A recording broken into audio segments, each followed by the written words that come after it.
Hey guys, welcome back to Maverick Watch Reviews. I definitely appreciate you joining me on this beautiful Sunday morning, at least on the East Coast here. It's been absolutely gorgeous the last couple days.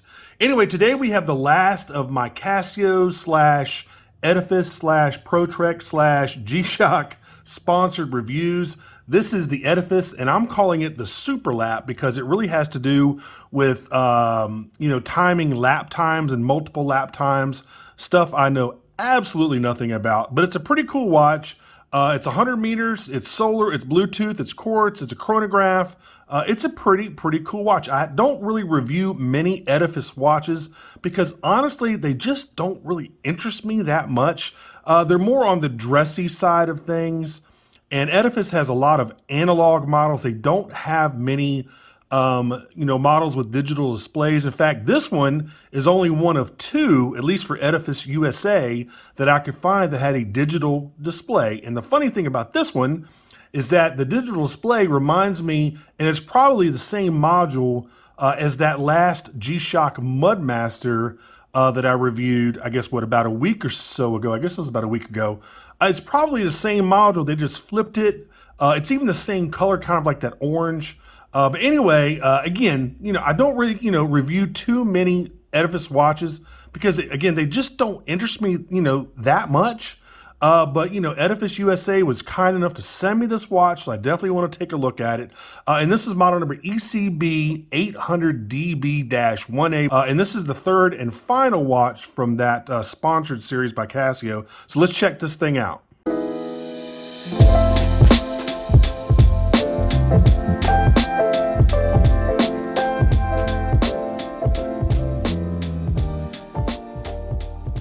All right, guys, I'll go ahead and get into this watch, but first check out my Amazon shopping channel if you like this or any of the other watches I've reviewed on my channel. I do get a very small commission if you buy from my Amazon store, so I definitely appreciate it.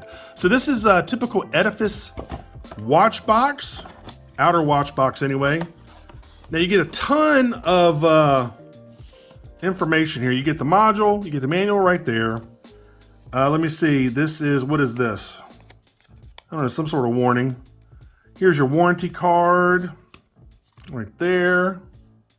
What to do if your watch stops working. A little troubleshooting guide right there. Here is the FCC manual, or actually FCC warning because this watch has Bluetooth. A little scan code to learn how to connect your watch via Bluetooth to the app. And each Casio division has their own dedicated app. So Edifice has its own app, G-Shock has its own app, Casio has its own app, and of course ProTrek has their own app too. So there you go. And this is just something to put next to the watch in the store display. Tells people it has a smartphone link and all that other good stuff. Just a little display item. All right, get all that stuff out of the way. Here's your Edifice 10. There you go. Here's the watch. That's a good looking watch. As you can see, it's got the same negative orange display as that last Mudmaster that I reviewed. Interesting. All right. I know Casio uses the same modules, or they slightly alter the module for different models of watches. It's really similar to that Mudmaster. Obviously, this doesn't have all the sensors that the Mudmaster does, but it's got a lot of the same functionality as that Mudmaster that I just reviewed last week. Very interesting. And again, this is only one of two Edifice watches on Edifice USA's website that I could find that had any sort of LCD display, whether it be positive or negative. So, Edifice they do really concentrate on analog, kind of dressy watches. So this is interesting, man. All right. I have rambled long enough. Let's get all this stuff out of the way. Put everything back here. And we'll talk about this watch. All right. Man, this comes with a ton of stuff, man. Good grief. All right. Let's get the watch box out of the way here. Okay. And what I'll go ahead and do, as always, I'll go ahead and tell you all the 7 specs you need to know, and I'll put the rest of the stuff down in the description field for you. So you're looking at a 49.2 millimeter stainless steel case. It's 13.7 millimeters thick. It's 53.5 millimeters lug to lug. It comes on a 22 millimeter stainless steel bracelet that tapers down to 20 millimeters. It's only water resistant to 100 meters, which is 330 feet. This isn't a G-Shock. The movement is a 5537 with roughly a 6-month power reserve. Now in power save mode, so basically if you put this in total darkness and store it, it'll last about 19 months on a full charge. Then when you pull it out of the drawer, it'll spring back to life and you'll be good to go. It does have a mineral crystal, which is a little disappointing. A lot of Edifice watches actually have sapphire, but this only has a mineral crystal. And again, check out everything down below if you want to know all the specs, Bluetooth, power save mode, it's solar powered, all that other good stuff is down below. So I think it's a good looking watch, man, for sure. The dial is kind of like a homage to carbon fiber. It's not an actual carbon fiber dial, but it's pretty legible. I mean, it's a good looking watch. Obviously, you can see the analog, portion there. You can see the digital portion. Now, I've got it to show the analog and the digital time and sync. If I want to show the date, I go right there, which is 3/27 Saturday. You can also see at the top there, I think it says light. This does have an auto light, by the way, and I'll demonstrate that a little bit later. I think we're currently on daylight savings time. It's PM, so it's 3 o'clock PM. And the main thing about this watch is timing lap times and multiple lap times. I know nothing about any of that stuff, and that's really what this watch is geared for. You can see on the outline of the bezel here, it says target time indicator. When you go into the lap mode, the second hand swings over there and points to 9 o'clock. And then you can take multiple different lap times. You can record them through Bluetooth. You can log them, do all sorts of stuff like that. If you're on a track and you're timing different cars, or if you're timing people running, I'm not really sure what all you would use this watch for, but it has to do something with running and racing and all that good fun stuff, none of which I do. But I mean, it's a good looking watch. It's pretty legible. Again, this has that same LCD, reversed LCD or negative LCD display that Mudmaster has. It's incredibly legible. Vertically, you have a pretty good viewing angle. Laterally, not too bad. There really is a sweet spot, which is about probably 10 or 15 degrees, I guess, going down from the user. That's really like your sweet spot right there. But it's got a pretty good viewing angle, not too bad. Again, the dial, it's got like a faux carbon fiber finish to it. You've got a big sub dial down there at 6 o'clock that also shows you your different modes. That hand also has to do with timing laps and all that other good stuff. You got a Bluetooth marker over there at 8 o'clock. The R, I'm guessing R stands for receive when you try to pair it. So if you push the crown, this is not a pull in or pull out or screw down crown. This is just for your connecting to the Bluetooth app.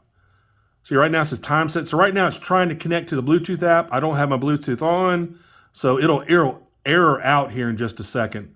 But you can see right there, R is pointing right to R, so it's trying to receive that Bluetooth signal. If you press it again, it gets out of that mode, goes back to regular timekeeping. What else? Now you can see right here over on the right hand side, it says slower and faster. I'm assuming it has something to do with lap times again. I apologize, guys. I just don't know anything about kind of like the intended function of this watch. Again, something to do with the racing, I'm assuming. So let's go ahead and go into the other modes. There's your stopwatch mode. All right, let's go ahead and start it. There we go. The hand moves to something, not quite sure.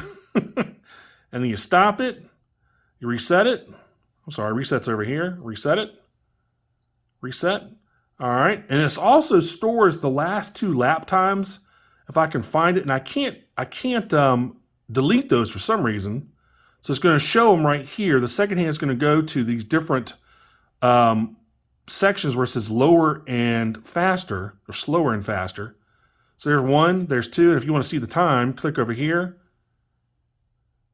Go back to 1, and you notice the second hand moves, and there's your other time. And I can't delete these. I'm sure there's some way to do it. I'm sure you probably do it in the app or whatever. But anyway, it has to do with lap times. All right, there is your timer. There's your alarm. That says 5 alarms and a hourly time signal.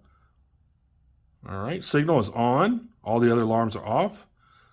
Here's your world time. Tokyo, I believe, is 13 hours ahead of us. So it's 4:03 in the morning over in Tokyo. And now you're back to regular time. And guys, I mean, there's not too much to tell you so far as the functions. It's basically, again, like that Mudmaster, minus all the sensors. And it's got a ton of stuff. So far as build quality goes, it feels really good. You've got a big IP-coated black bezel right there. It's fixed. It doesn't move at all.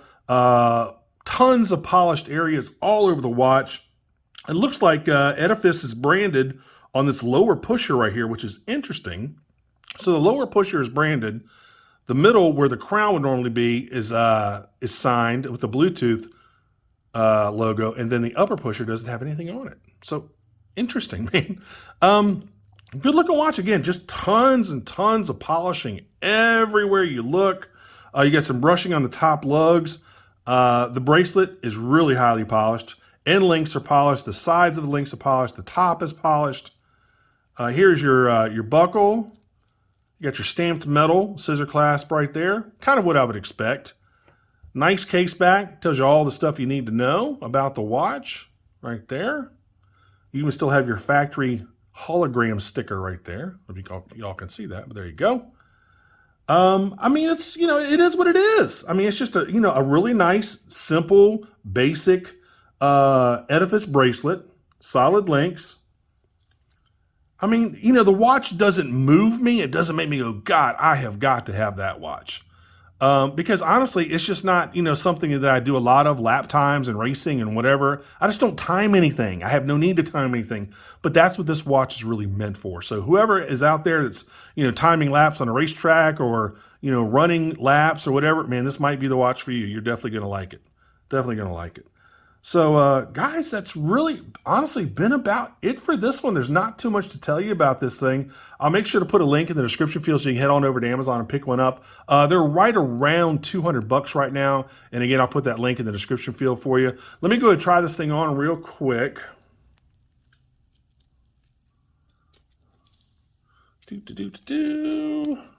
That feels good. I mean, it's got a big face on it. I mean, it's, you know, it's almost 50 millimeters. So it's definitely got a big dial on it. Still, I think it's a good looking watch, man. All right, let's go ahead and test out this Lume. Let me go ahead and kill the studio light, kill the monitor. All right, the hands are lumed as well as the outside of each index, just a little tiny portion. Of course, you also have those double LEDs. So let's go ahead and zap it here. Let me show you what's loomed on the dial. Again, very similar to that last Mudmaster. Even the Lume, you got the hands and then those little tiny outer sections of the indexes. You just saw the auto light come on there. So there you go. And there you go. There's the auto light. I'll just let it do its thing. There you go. So of course you're illuminating the dial itself, and it's illuminating underneath the LCD segment. And I've got it set to 3 seconds, by the way. So very, very legible at night. Really, really legible. Casio, of course, uses their proprietary NeoBrite for the Lume. Obviously not as bright as Seiko's LumeBrite, but still does a pretty good job. All right, guys, let's go ahead and wrap this thing up.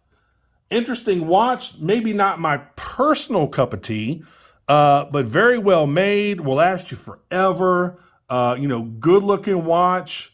I mean, it's a Casio. Of course, you know, it's just going to last you forever if you take care of it. So again, if you want to pick up one of these, head on over to my Amazon website. Again, they're right around $200, something like that. And as always, make sure you like and subscribe. Make sure you click that notification bell. I definitely appreciate it when you do that. We've got some really cool watches coming up next week. So make sure you stay tuned for those. And thanks so much for watching. And I'll see you on the next review. Take care, guys. Bye-bye.